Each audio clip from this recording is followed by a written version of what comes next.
नमस्कार. मी सौ संध्या रमेश पुजारी, पूर्वाश्रमीची संध्या दिगंबर तेरवाडकर, कोल्हापूरचीच, म्हणजे माहेर आणि सासर नरसोबाची वाडी. तर आपण पहिला सेक्शन म्हणजे इंटरव्ह्यू अशा एका उदात्त आणि महान व्यक्तिमत्वाचा घेतला. पण त्यांचं कार्यच इतकं आहे की ते मर्यादित वेळेमध्ये बांधणं खरोखरच अवघड आहे. म्हणून मग ठरवलं की ते 2 भागामध्ये करावं. तर पहिला भाग तुम्ही ऐकलाच असेल आणि भरभरून प्रतिसाद देणं हा तर तुमचा स्वभाव धर्म आहे, ते तुम्ही देतच आला आहात. तर आता त्याचा पुढचा भाग ओळखलं का मी कोणाविषयी बोलते? त्या आहेत नीलम दोशी, म्हणजे कोल्हापूरची गौरव कन्या असंही आपण त्यांना म्हणू शकतो, आणि सुशा, कारण ते सून पण आहेत आणि त्यांचं कार्य एक कन्या म्हणून पण खूपच गौरवास्पद आहे. तर आपण पुढे सुरू करूयात. नीलमताई नमस्कार. नमस्कार. आपण तुमच्या सामाजिक कार्याविषयी बोलत होतो. लोकमतचा सिंधुताई सपकाळ यांच्या हस्ते मिळालेला पुरस्कार आणि आविष्कार फाउंडेशनच्या वतीने मिळालेला राज्यस्तरीय स्त्री सन्मान पुरस्कार याविषयी आपण बोलत होतो.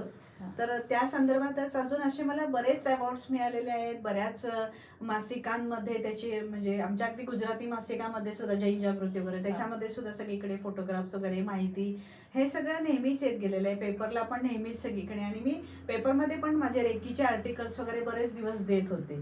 त्यामुळे त्याच्यातूनही लोकांनी ते केलेलं आहे. म्हणजे लेखन. एकच सेकंद थांबवते की जर लोकांना रेकी विषयी तुम्हाला संपर्क साधायचा असेल तुमच्याशी, तर ते कसा साधू शकतील? डायरेक्ट मला फोन करू शकतात. चॅनलवर पण डायरेक्ट तुम्ही कुठेही मेसेज जरी टाकला तरी कळवू शकतं. आणि नाहीतर माझा नंबर पाहिजे असेल तर आपण नंबर पण देऊ शकतो, काही अडचण नाही आहे. कारण आजपर्यंत रेकीचं एवढी वर्ष कार्य केलेलं आहे, त्यामुळे बऱ्याच जणांच्याकडं म्हणजे माझा पूर्वीचा जो नंबर होता तोच नंबर आहे.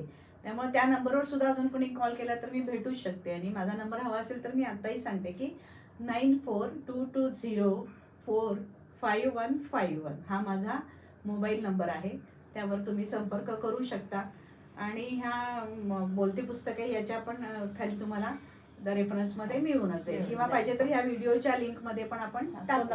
म्हणजे नवीन जे लोक असतील त्यांना काही जाणून घ्यायचं असेल तर.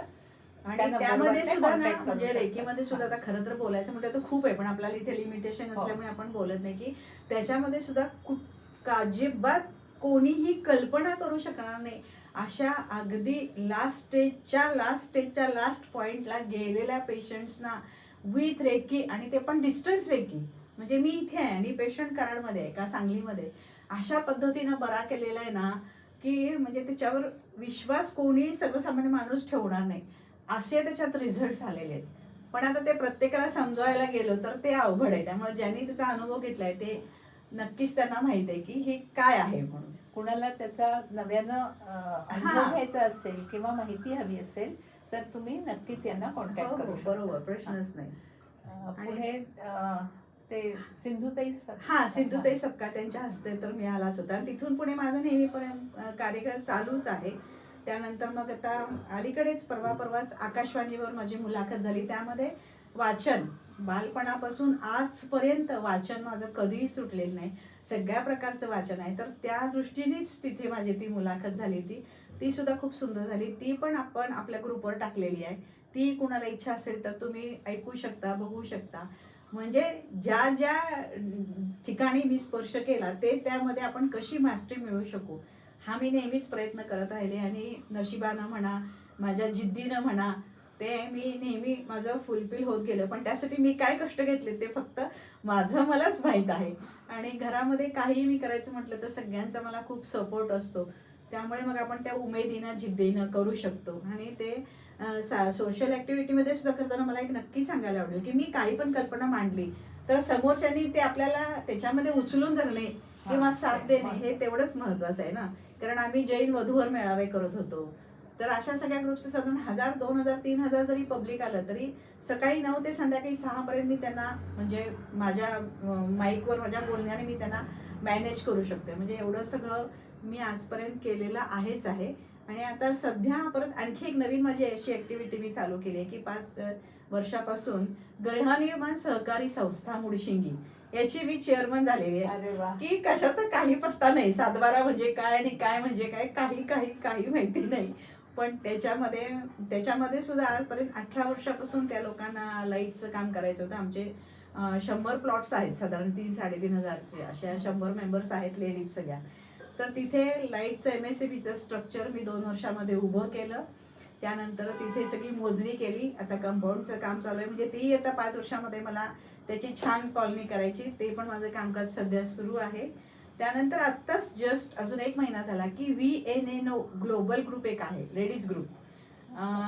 त्याच्यामध्ये जैन सकल समाज आहे की ज्या सर्वसाधारण महिला आहेत की ज्यांना स्वतःच्या पायावर उभं राहायचं आहे, त्यांच्यासाठी स्किल डेव्हलपमेंट किंवा त्यांना आपण पुश करण्यासाठी काय करू शकू अशा पद्धतीचा एक ग्रुप आहे. तर कोल्हापूर 25 आमच्या इथल्याचं नाव आहे VNNO कोल्हापूर 25. तर त्याची मी अध्यक्ष झाले आणि तो आत्ताच जस्ट ग्रुप चालू केला आहे. त्याच्यामध्ये पहिला प्रोग्राम परवा झाला. ह्या ॲक्टिव्हिटी तर माझ्या सतत चालू आहेतच. आणि मग बाकी शिवाय ते सांगली आकाशवाणी, कोल्हापूर आकाशवाणी हे तर मी सांगितलंच. आणि आणि आणखी मी मध्यंतरी माझ्या वाचनात आलं होतं की चाकाची खुर्ची. हा, चाकाची खुर्ची, त्या पुस्तकाचं एक ते पण सांगते ना. असं इतकं आहे ना की काय सांगू आणि काय नाही. की नसीमा दिदींच्या बरोबर पण मी अगदी त्यांनी जेव्हा पहिलं कार्य चालू केलं कोल्हापूरमध्ये, त्या ताराबाई पार्कमध्ये राहत होत्या, तेव्हापासून त्या इथून कोल्हापूर सोडून जाऊपर्यंत मी त्यांच्याबरोबर कार्य केलेलं आहे. त्यांच्या सगळ्या गोष्टीमध्ये नेहमी त्यांना आम्ही दोघांनी खूप मदत केलेली. आणि त्यांनी जे चाकाची खुर्ची पुस्तक लिहिलं तर त्यांना ते गुजरातीमध्ये करायचं होतं. मग त्यांनी ते गुजराती ट्रान्सलेट करून घेतलं आणि त्याचं प्रूफ रिडिंग आणि एडिटिंग करायला काम ते माझ्याकडे आलं होतं. आणि ते सगळं मी केलेलं आहे. आणि त्यांना नेहमीच गुजराती आर्टिकल्स यायचे त्यांच्यावर लिहून, तर ती सगळी मी त्यांना मराठीत करून दिलेली आहे. इव्हन आमच्या समाजामध्ये आमचे जे गुरु महाराज असतात त्यांना सुद्धा गुजरातीत आलेलं त्यांना कधी हिंदीत करून पाहिजे असतं, म्हणजे ट्रान्सलेशन. ह्या ट्रान्सलेशनचं पण मी काम केलेलं आहे. आमच्या 60 ते 70 गुरु महाराजांना मी रेकी शिकवलेली आहे. ते पण म्हणजे मला हे वाटतं की नाही, आय एम प्राऊड की अशा व्यक्तींच्या संपर्कात मी एवढा वेळ राहू शकले. म्हणजे असं सगळ्या काही गोष्टी मी केलेल्या आहेत. अध्यात्माचा परिस्पर्श पण लाभलेला आहे. अध्यात्माचं पण आहे, लहानपणापासून बाळकडून मिळालेले आहेत. एक भक्तांबर स्तोत्र म्हणून आमच्या ह्याच्यामध्ये आहे की ज्याचा लहानपणापासून आमच्या मनावर तसा पगडा आहे की आमच्या पप्पांना त्याचे खूप रिझल्ट आलेले. आणि पप्पांनी शिकवलेले तेव्हा मी 10 का 12 वर्षाची असेल, तेव्हा जे पाठ केलेले तेव्हा त्यांनी नियम दिलेला की लाईफ लॉंग हे रोज एकदा म्हणायचं. आणि तेव्हापासून तो रोज एकदा म्हणते. आणि माझा स्वतःचाच म्हणजे नेचरच आध्यात्मिक आहे, कारण रेकी हे मेडिटेशन बेस आहे. त्यामुळे आध्यात्मिक माझं स्वतःचंही नेचर असल्यामुळे ती म्हणजे हे नुसतं करते असं नाही, तेही मी करते. रोज पाऊण तास ते 1 तास माझा स्वतःचा स्वतःला मला हवा असतो की ज्यामध्ये मी हे सगळं करते. म्हणजे कौटुंबिक भान सांभाळून, त्याच्या जबाबदाऱ्या सांभाळून, व्यावहारिक जबाबदाऱ्या सांभाळून, कुठेही कमी न पडता त्या एक ठराविक कुंपणातून बाहेर पडून हे सामाजिक कार्य करणं आणि ते सतत नेटानं चालू ठेवणं. म्हणजे एक काम केलं झालं असं नाहीये, एका मागोमागे असं कायमच तुम्ही चालू ठेवलेलं आहे. मी तुमच्याविषयी कन्या दत्तक योजना असं पण काहीतरी पण एक आहे की कराडला मी कराडची, तर आमच्या कराडला 25 वर्ष झाल्यानंतर एक प्रोग्राम मी सगळ्यांनी सगळ्या माझी विद्यार्थिनींनी मिळून तिथे करायचा ठरवलेला. तर तो 3 दिवस प्रोग्राम घ्यायचा होता. त्यामध्ये ते इथे कोल्हापूरला सगळ्या टीचर्स आल्या तर तेव्हा मीटिंग झाली. त्यात तर मीच म्हणजे लीड घेऊन सांगितलं की मी सगळं करते, तुम्हाला मी पाठवते, तुम्हाला आवडलं तर करूया. त्याच्यामध्ये आपल्या हेल्पर्स ऑफ दी हँडिकॅपची ती जी मुलं आहेत की चेअर्स घेऊन करतात डान्स वगैरे, तो प्रोग्राम मी 3 तासाचा तिथे एक अरेंज केला. आणि त्यावेळेला मी अशी संकल्पना मांडली, म्हणजे आधी माझ्या सगळ्या मैत्रिणीशी मी बोललेले की आपण सगळ्या आता सुस्थितीत आहोत आणि आम्ही ज्या काळी शिकलो किंवा तिथे आजूबाजूला सगळा शेतकरी वर्ग आहे, शेतकऱ्यांच्या मुली विशेषतः, आमची मुलींची शाळा आहे, सगळ्या गरीब मुली असतात. तर आपण असं का करू नये की आपण प्रत्येकीने एक मुलगी जरी दत्तक घेतली शिक्षणासाठी तर उद्या तिचं आयुष्य उभं राहील ना. तुम्ही 1 वर्षासाठी घ्या, 2 वर्षासाठी घ्या, असं मांडली मी कल्पना. आणि तिथे कल्पना म्हणलं तर खरोखर माझी विद्यार्थिनींना पण मी धन्यवाद देईन की त्यांनी सगळ्यांनी ती उचलून धरली. तिथल्या तिथे 25 ते 30 जणी तयार झाल्या की मी घेते असं करत आमची ती योजना सुरू झाली. आणि तेव्हापासून सतत 5 ते 7 वर्ष मी त्याचं सगळं हँडलिंग केलं. मग कुणी 5वी ते 10वी घेतलं. आणि त्याच्या पुढे मी सांगेन की हे सगळ्यांनी नक्की ऐका आणि नक्की करा की ज्या विद्यार्थिनी शिकून बाहेर गेल्या असं दत्त योजनेने, त्यांनी पण पुढे गेल्यानंतर त्यांनी पण ते घ्यायला चालू केलं. त्यामुळं ही योजना आता कायमस्वरूपी आमची चालू राहिलेली आहे आणि त्याच्या सगळ्या गरीब विद्यार्थिनींना इतका फायदा होतो म्हणजे आहे आपण ना. असं म्हणू शकतो की जे पेराल ते उगवेल. हा, करेक्ट. तुम्ही हे सत्कर्म पेरलं आणि तेच उगवलं, हो. म्हणजे त्यांना पण त्याच्यातून प्रेरणा मिळाली. आपण असं काही त्यावेळेला हो. तिन्ही दिवस त्या दिवशी अँकरिंग वगैरे म्हणजे सगळा तो टोटल प्रोग्राम सगळा माझ्या हातातच होता. म्हणजे आणि कसं ते- होतं ना, आपण पाहतो की जसं वय वाढत जातं किंवा काही बरे वाईट अनुभव आपल्या गाठीशी येतात, त्यावेळेला नकारात्मकतेकडं कोणी कोणी जातं. पण त्या सगळ्यावर मात करून सकारात्मकता टिकवून ठेवणं आणि ती वाटत राहणं हे तितकंच महत्त्वाचं आहे. ते आपण यांच्याकडून शिकायला हवं. यांना काही अडचणी आल्या नसतील का? तेच अजून अडचणी संसाराचं तर मी मग- काही मग सांगितलंच त्यांना नाही. कितीतरी अडचणी आल्यात. आणि- आणि ते त्यांच्यावर लिहिलेली या देवी सर्व हा, भूतेषु मधली कथा ऐका, त्यामधून त्यांचा संपूर्ण जीवनपट उलगडत जाणार आहे. तर तुम्हाला असं काही एखादा प्रसंग सांगायला आवडेल का, की खूपच म्हणजे संकटाने घेरलेलं होतं आणि त्यातून तुमच्या जिद्दीवर आणि विल पॉवरवर तुम्ही त्यातून बाहेर पडलात? असे खूप खूप प्रसंग आलेले आहेत आयुष्यामध्ये. एखादा छोटासा प्रसंग. त्याच्यामध्ये छोटासा प्रसंग म्हणायचं म्हटलं तरी कसं आहे, ते सगळे एकतर मेडिकल रिलेटेड आहे, त्यामुळे ते थोडंसं पार्श्वभूमी सांगितल्याशिवाय कळणार नाही. किंवा एकच त्यातल्या त्यात शॉर्ट सांगेन की आमच्याकडे एक ड्रायव्हर होता आणि तो नेहमी गाडीवर, कॉन्टेस्टचा गाडी होती आमची पूर्वी, आणि माझे मिस्टर जरा त्यावेळेला तब्येत बरी होती. म्हणजे त्याच्यापूर्वी जरा पार्श्वभूमी सांगेन की आजपर्यंत कायम माझ्या मिस्टरांच्या सगळ्या कामांमध्ये मी त्यांना कायम फुल सपोर्ट केलेले. त्यांच्या खांद्याला खांदा लावून मी आजपर्यंत सगळ्या गोष्टी केलेल्या आहेत. आणि त्यांची तब्येत ठीक नव्हती आणि त्यांना बाहेरगावी जायचं होतं आणि त्यांनी हट्ट धरला की टेम्परेचर होतं की तेव्हा त्यांचं फिरतीचं काम होतं सिव्हिलचं, की मी जाणारच आहे म्हणून. आणि त्यावेळेला जस्ट आम्ही वेगळं होऊन 1 वर्ष पण झाला नव्हता आम्हाला. आम्ही पूर्वी एकत्र होतो 15 वर्ष. नंतर सासूबाई माझ्या घरी होत्या, माझी मुलं लहान. आणि त्या दिवशी मी हट्ट केला की नाही, मी तुम्हाला एकट्याला जाऊ देणार नाही, मी बरोबर येणार. आणि मी त्यांच्याबरोबर गेले आणि येताना रस्त्यात असं काही घडलं की अचानक त्या ड्रायव्हरला ठसका लागला आणि त्याला नंतर उतरवलं खाली. तर तो नंतर म्हणजे त्या स्थितीत नव्हताच. त्याला कसं तरी त्याला फेस वगैरे आला तोंडात. त्याला पहिल्या खुर्चीत आणून, म्हणजे पुढच्या सीटवर आम्ही आणून बसवलं. आणि त्यानंतर तो खरं सांगायचं तर ऑन दी स्पॉट तिथेच तो गेलेला होता. आणि माझ्या मिस्टरांना संकून टेम्परेचर, पण त्यांचं महत्वाचं होतं म्हणून आम्ही ते आवरून परत येत होतो नशिबानं. म्हणून बरं मला कॉन्टेस्टचा गाडी मला चालवता येत नव्हती, दुसरी गाडी येत होती. तर ही गाडी चालवणार कोण, ह्याला सांभाळणार कसं, ह्यांना संकून टेम्परेचर. अशा वेळेला अक्षरशः रस्त्यावर अशी हात करून मी उभी राहिलेली की कोणीतरी हेल्प करा. पण त्या काळचा झाली, त्या गोष्टीला पण आता 20 वर्षापेक्षा जास्त झाली.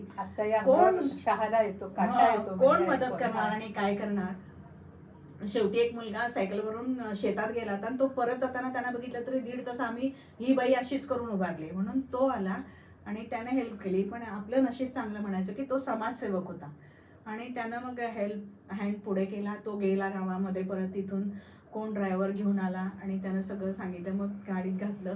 माझे मिस्टर तिथून निघाल्यापासून, बेळगावच्या पाठीमागेपासून इथं कोल्हापूरला येऊपर्यंत त्याला असं पाठीमागून धरून बसलेले. दुसरा ड्रायव्हर नवीन आणला, त्याला सांगून उपयोग नाही की हा माणूस गेलाय म्हणून. तो कसं गाडी चालवणार, ह्याच्या तोंडातनं तर फेस होत होता. इकडे तोपर्यंत घरी त्यावेळेला फोन नव्हता, त्यावेळेला मोबाईल नाही, काही नाही, एवढ्या सगळ्या अनंत अडचणी. आणि मग बेळगावमध्ये आणलं, डॉक्टरांना बाहेरच आणलं, गाडीतच दाखवलं. डॉक्टरांनी बाहेरच सांगितलं की तुम्ही इथं 1 सेकंद पण थांबू नका, पळवत नाही आधी म्हणून. इथे अडकला तर परत कर्नाटक स्टेटला प्रॉब्लेम होईल म्हणून. आणि तिथून मग लँडलाईनला जाऊन तिथून फोन केले माझ्या मिस्टरांनी, मॅनेज केलं. अरे बापरे इतकं काय केलं ना आपण. म्हणजे त्यातून अर्थात आमची त्याच्यात काहीच चूक नव्हती, पण त्याला आपण इथपर्यंत सेफ आणणे, मग त्याला आणून हॉस्पिटलमध्ये ऍडमिट वगैरे केलं आणि डॉक्टरांचं सर्टिफिकेट त्यामुळे इथे आणून ऍडमिट केलं. आणि मग तिथून पुढे सगळं प्रोसेस करून मग असा तो प्रसंग. आणि माझी 2 मुलं आणि आमच्या सासूबाई 9 वाजले 10 वाजले, हे अजून का आले नाहीत, फोन नाही, कळवायचं कसं. म्हणजे अशा काय असे इतके प्रसंग आयुष्यात गेलेले आहेत ना. परत माझ्या आईला भाजलं होतं. त्यावेळेला आईचं वय असेल 50-55. तर पेशंट कोणी घ्यायला तयार नाही, हात लावायला तयार नाही. अशा पेशंटला आम्ही घेत नाही. कराडून कोल्हापूरला एका वेळी माझ्या घरात 6 माणसं भाजली होती. बापरे. आई वडील म्हणजे भाऊ नियती भावाची कधी-कधी 2 किती मुलं, परीक्षा घेते पहा. बहीण आणि बहिणीची मुलगी. घरानं पेट घेतल्यामुळं घरानं पेट घेतल्यामुळं असं सगळं त्यामध्ये झालं 6 होतं. घरची स्वतःची त्यांची जवळच्या सगळ्या व्यक्ती त्यामध्ये होरपळलेल्या भाजलेल्या होत्या. म्हणजे ते आणि माझं- ऐकल्यावर पण मनाची अवस्था काय झाली आणि असेल. माझा धाकटा मुलगा 10वीला आणि तो अतिशय शार्प ब्रिलियंट मुलगा. नंतर तो बोर्डात आला 24 त्यावेळेला तो. आणि माझ्या मोठ्या मुलाचा पाय मोडला होता, फ्रॅक्चर होता, तो पाय पसरून 8 महिने तो बेडवर होता. आणि अशाच्यात हे घडलं. रात्रीच्या रात्री मध्यरात्री गेलो, पहाटेपर्यंत माझी आई, बहीण आणि बहिणीची मुलगी तिघींना घेऊन आणून इथं उद्धव पाटलाकडं मी त्यांना लिहून दिलं की मी हिची सगळी जबाबदारी घेते. मग त्याने ऍडमिट करून घेतलं. अशा वेळेला 1.5 मनाचं महिना संतुलन तिला हे करून ठेवणं. वितरेकी तिला बरं करून मी घरी घेऊन आले. म्हणजे असे अगदी खूप दुःखानं काढले. कोलमडून जाण्यापेक्षा त्यामध्येही मनाचं संतुलन कसं ठेवायचं आणि मार्ग कसा काढायचा. अक्षरशः 6 हा. पेशंट आणि प्रत्येकाचं सगळं वेगळं खाणं पिणं. खूप हे पण विचित्र खूप- प्रसंग आयुष्यात मी काढलेत. तर यांच्या जीवन प्रवासाकडे पाहिलं तर प्रत्येक चांगल्या कार्याला यांनी हात लावलेला आहे, म्हणजे स्पर्श केलेला आहे. आणि जी दुःख आहेत, ज्या अडचणी आहेत, जी संकट आहेत, जो त्रास आहे तो त्यांनी सहन करून त्याच्यावर मात करून त्या पुढे गेलेले आहेत. दुःखानं रडत बसणारी आपण अनेक जण पाहतो की माझं नशीबच असं, किंवा हो. घरातल्या कुठल्या तरी व्यक्तीबद्दल सतत तक्रार करणं, किंवा समाजाविषयी पण तक्रारीचा सूर लावणं. हे सोपं आहे, पण हे यांचं जे कार्य आहे ते खरोखरीच अवघड आहे.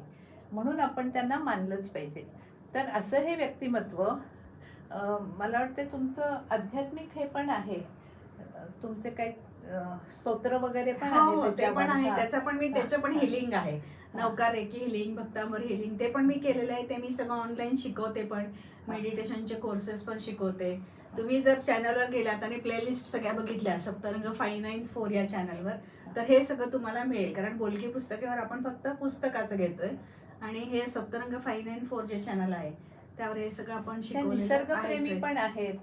आणि त्याचं- मिस्टरांच्यावरून आम्ही हा एक प्रकल्प चालू केला ना, आमची आंब्याची बाग आहे अरे वा, कोकणामध्ये. हा, त्याच्यामध्ये वा, वा, अक्षरशः जेव्हा जागा घेतली तेव्हा जंगल तोड पासून, खड्डे मारण्यापासून, डोक्यावर डब्यातनं पाणी घेऊन झाडाला घालणं, फवारणी करणे, सगळं केलेलं आहे, इथपासून हा. मी सगळं त्याच्यामध्ये काम केलेलं आहे. आता त्याचं फळ मिळतंय ना. त्याचं फळ मिळते, हा. 100% फळ मिळते. आता माझ्या 2 बागा आहेत.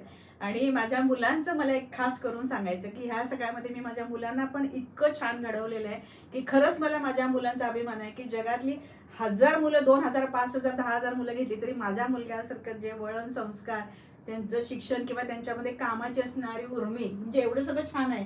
मला काय करायचंय काम करून, अशी कधीच वृत्ती येणार नाही. इतकं कष्ट करतात की आम्ही त्यांना सांगतो की आपलं आहे सगळं चांगलं, तुम्ही थोडं कमी करा, पण नाही. आणि बाकी त्यांचं म्हणजे सगळंच नेचर की मला खरंच अभिमान आहे की मी जे कष्ट घेतले त्याचं मला आता फळ दिसते की माझा संपूर्ण मुलं, त्यांचे बायका, सुना, नातवंड, सगळी फॅमिली, मला जे जॉईंट फॅमिलीचं टिकवायचं होतं ते सगळ्यांनी टिकवलेलं आहे. त्यामुळे मला खूप मी आनंदी आहे. आणि तोच त्याचं म्हणजे यशाची किल्ली आपण जे कशाची म्हणतो. केली की आता त्यांनी असा विचार केला की आता माझं तर सगळं छान आहे, एवढं मोठं घर आहे, मुलं छान कमवत आहेत, सगळं छान आहे, तर मला काय करायचंय, मी आपले आराम करते, जलसा करते असं नाही. पण नाही. मग ते गुणग्राहकता, मग समाजातल्या अशा व्यक्तींना हेरणं, त्यांच्याकडून काय चांगलं मिळतं, त्यांना त्या बोलकी पुस्तकेमध्ये किंवा सप्तरंगमध्ये त्यांना तो वाव देणं. तर हे पण म्हणजे मला अजून असंच आहे की रोज माणसानं काहीतरी एक नवीन शिकलं पाहिजे. आणि आधुनिक टेक्नॉलॉजी जी आहे हा, ती पण ती पण त्यांनी आत्मसात करून आत्मसात करून घेतलेली आहे. घेतली. म्हणजे आमच्या वेळेला हे नव्हतं, आता मला काही हे जमणार नाही, असं त्यांच्या वागण्यात किंवा होय. बोलण्यात कुठेच आपल्याला दिसत नाही. तर म्हणजे असं म्हणू शकतो की सागरातलं पाणी ओंजळीत पकडण्यासारखं आहे ते. तर जे काही आपल्या ओंजळीमध्ये आलेलं आहे, तर आपण त्याचं नक्कीच कौतुक करायला हवं. आणि नुसतं कौतुक नाही, तर त्यातून प्रेरणा घेऊन आपणही असं काहीतरी सामाजिक कार्य करायला हवं, त्यांना हातभार द्यायला हवा. आणि मुख्य आशावादी आणि आनंदी कसं राहायचं हे पण शिकायला हवं. तर नीलमताई, तुमच्याकडून खूप काही शिकण्यासारखं आहे. आणि मला आज तुमचा इंटरव्ह्यू घेण्याचा हा जो योग आला त्याबद्दल मी तुमचे धन्यवाद आणि परमेश्वराचे धन्यवाद व्यक्त करते. आणि तुम्ही सर्वांनी हे ऐका, पहा, त्यांना भरभरून प्रतिसाद द्या. त्यांचं चॅनल जर सबस्क्राईब केलं नसेल तर सबस्क्राईब करा. विविध रंगी कार्यक्रम त्यामध्ये तुम्हाला पाहायला मिळतील. म्हणजे एक सुरी नाही आहे, तर ते सप्तरंग या नावाप्रमाणेच ते चॅनल आहे.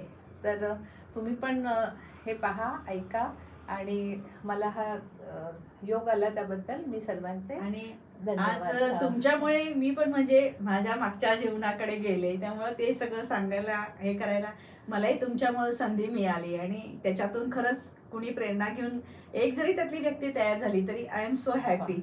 आणि बी ऑलवेज हॅपी. स्वतः आनंदी राहा, सगळ्यांना आनंद द्या, आनंद वाटा आणि आमच्या चॅनलला नेहमीप्रमाणेच सबस्क्राईब करा, लाईक करा, शेअर करा, कमेंट करा.